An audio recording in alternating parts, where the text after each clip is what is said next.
এর দিকে মসজিদুল আকসা বা বাইতুল মুকাদ্দিস মুসলমানদের জন্য অত্যন্ত গুরুত্বপূর্ণ একটি জায়গা। দর্শক, আবারও নতুন একটি ভিডিও নিয়ে আপনাদের মাঝে হাজির হলাম। আপনারা ভিডিওটি স্কিপ করবেন না। আপনারা আল্লাহ এলাকাটিকে যদি ভালোবেসে থাকেন তাহলে ভিডিওটিতে একটি লাইক করে চ্যানেলটি সাবস্ক্রাইব করে দিন। আজকের ভিডিওর টাইটেলটি হলো ফিলিস্তিনিকে নিয়ে মহানবী সাল্লাল্লাহু আলাইহি ওয়াসাল্লাম কি ভবিষ্যৎবাণী করে গেছেন এবং ভবিষ্যৎবাণীগুলো কি কি আপনারা এই ভিডিওটি দেখে বুঝতে পারবেন। দর্শক, ভিডিওতে খুব গুরুত্বপূর্ণ হতে চলতেছে, ভিডিওটি স্কিপ না করে সম্পূর্ণ দেখুন। মক্কা ও মদিনার পর জেরুজালেমের আল আকসা মসজিদকে ইসলামের তৃতীয় গুরুত্বপূর্ণ ধর্মীয় স্থান হিসেবে বিবেচনা করা হয়। প্রতিবছর ফিলিস্তিন এবং পৃথিবীর বিভিন্ন দেশ থেকে হাজার হাজার মুসলিম আসেন এই মসজিদ প্রাঙ্গণে। মসজিদটি ফিলিস্তিনি প্রতিরোধের প্রতীক হিসেবেও দেখা হয়। বহু বছর ধরে আল আকসা প্রাঙ্গণে ইসরায়েলি বাহিনী ও ফিলিস্তিনিদের মধ্যে সংঘর্ষ ও সহিংসতার ঘটনা ঘটছে, কিন্তু এই এলাকাটি এত স্পর্শকাতর কেন? এর জন্য ফিরে তাকাতে হবে ইতিহাসের দিকে। মসজিদুল আকসা বা বাইতুল মুকাদ্দিস মুসলমানদের জন্য অত্যন্ত গুরুত্বপূর্ণ একটি জায়গা। এই মসজিদের বহু ফজিলতের কথা কোরআন হাদিসে বর্ণিত হয়েছে।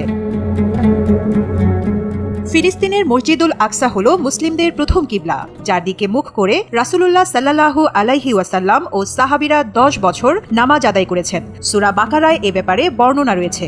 নবীজি মনে প্রাণে চেয়েছিলেন মক্কাকে কিবলা বানাতে, তাই আল্লাহ তাআলা মক্কাকে কিবলা বানিয়েছেন। কিন্তু মসজিদুল আকসা প্রথম কিবলা হওয়ার কারণে প্রত্যেক মুসলমানের কাছে এই মসজিদের গুরুত্ব ও ফজিলত অনেক বেশি। মসজিদুল আকসা আল্লাহর জমিনে নির্মিত দ্বিতীয় মসজিদ। ইতিহাসে প্রথম নির্মিত মসজিদ মসজিদুল হারাম। এর পরের স্থানে আছে সুশোভিত প্রাচীনতম জেরুজালেম শহরে অবস্থিত মুসলমানদের দ্বিতীয় পবিত্রতম মসজিদ মসজিদুল আকসা। এই দুই মসজিদ নির্মাণে সময়ের ব্যবধান 40 বছর। এক প্রশ্নের জবাবে আবু যর গিফারি রাদিয়াল্লাহু তাআলা আনহুকে বলেছিলেন, মহানবী হযরত মুহাম্মদ সাল্লাল্লাহু আলাইহি ওয়াসাল্লাম, আল্লাহ তাআলা মসজিদুল আকসা এবং এর আশেপাশে বরকত নাজিল করেছেন। সূরা বনী ইসরাইলের প্রথম আয়াতে বলা হয়েছে, পবিত্র সেই সত্তা যিনি তার বান্দাকে রজনীতে ভ্রমণ করিয়েছেন মসজিদুল হারাম থেকে মসজিদুল আকসা পর্যন্ত, যার আশেপাশ আমি বরকতময় করেছি, যাতে আমি তাকে আমার কুদরতের কিছু নিদর্শন দেখিয়ে দিতে পারি। নিশ্চয়ই আল্লাহ সর্বশ্রোতা সর্বদ্রষ্টা। মহানবী হযরত মুহাম্মদ সাল্লাল্লাহু আলাইহি ওয়াসাল্লাম মিরাজের রাতে জিবরাইল আলাইহি ওয়াসাল্লামের সঙ্গে মক্কা থেকে মসজিদুল আকসা এসেছিলেন। এখানে তিনি নবীদের সঙ্গে নামাজ পড়েন, অতঃপর 7 আসমানে ভ্রমণ করেন এবং সেখান থেকে একাকী রফরফ বাহনে আরশে আজিম পর্যন্ত ভ্রমণ করে মহান আল্লাহ রাব্বুল আলামিনের সঙ্গে সাক্ষাৎ লাভ করেন। পাশাপাশি জান্নাত জাহান্নাম পরিদর্শন করে 5 ওয়াক্ত নামাজের নির্দেশনা নিয়ে পৃথিবীতে ফিরে আসেন। নবী করিম সাল্লাল্লাহু আলাইহি ওয়াসাল্লামের মিরাজের সূচনা হয়েছিল মসজিদুল আকসা থেকে। এই মসজিদ নবীজির মিরাজের সাক্ষী।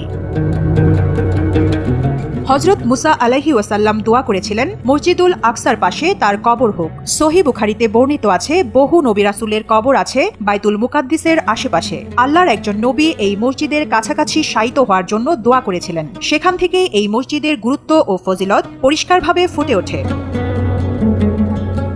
নবী করিম সাল্লাল্লাহু আলাইহি ওয়াসাল্লাম বলেছেন, কিয়ামতের আগে 6টি ঘটনা ঘটবে। তার মধ্যে একটি হলো এই বাইতুল মুকাদ্দিসের বিজয় হবে।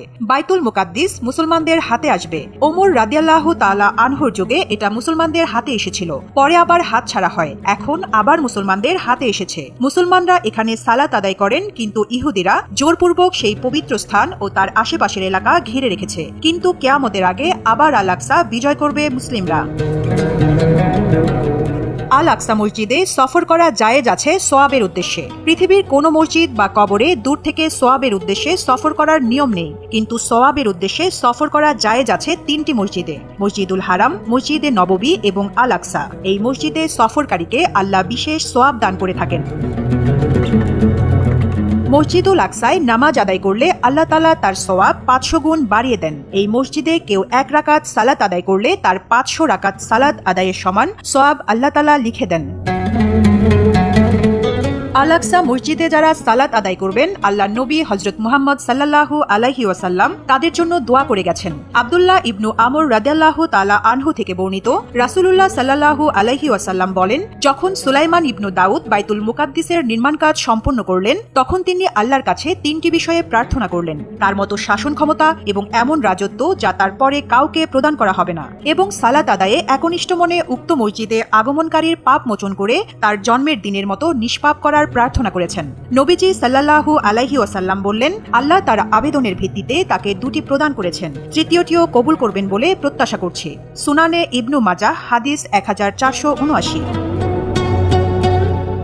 নবী করিম সাল্লাল্লাহু আলাইহি ওয়াসাল্লাম থেকে বিশুদ্ধ সূত্রে বর্ণিত হয়েছে, বাইতুল মুকাদ্দিস ও এর আশেপাশের এলাকা হলো হাসরের ময়দান, পুনরুত্থানের জায়গা। হাসরের ময়দানের সূচনা এখান থেকে হবে। এই ফিলিস্তিন থেকেই শুরু হবে কিয়ামত।